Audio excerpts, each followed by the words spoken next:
Oftentimes I'm asked what an estate plan is, and it's a set of documents that you put together to have people in power, where your assets go when you pass away, and also who can make decisions for you along the way.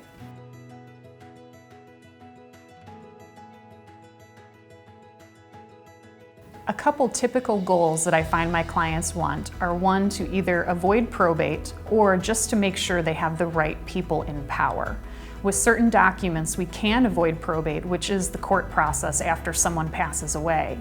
We can also designate the right people to be in charge of your estate. When it comes to an estate plan, you have three main options: a revocable living trust, a last will and testament, or beneficiary designations. If your goal is to avoid probate, we have a couple options that you can take. One of them is a revocable living trust.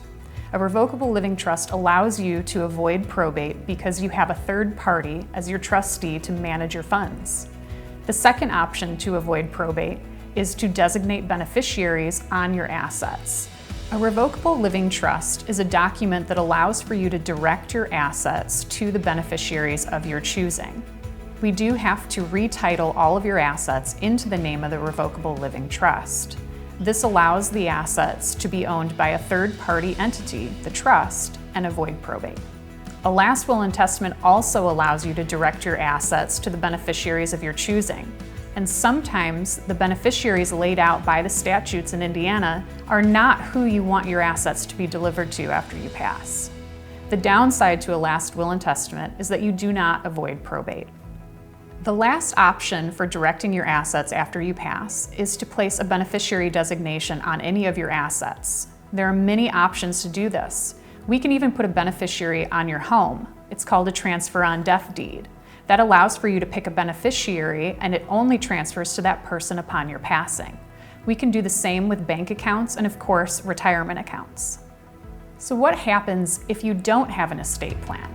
If you don't have an estate plan, Indiana has statutes that guide us in where your assets go after you pass.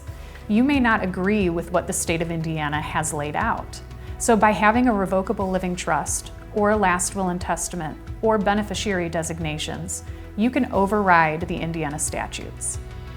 I find that it's important for everyone to have an estate plan no matter where you are in your life. However, there are some key moments that should trigger the need for an estate plan. And those moments could be marriage, the birth of a child, or divorce, or maybe your children are just growing up and leaving the nest. In any case, it's very important to consider the right people to take charge of your estate plan.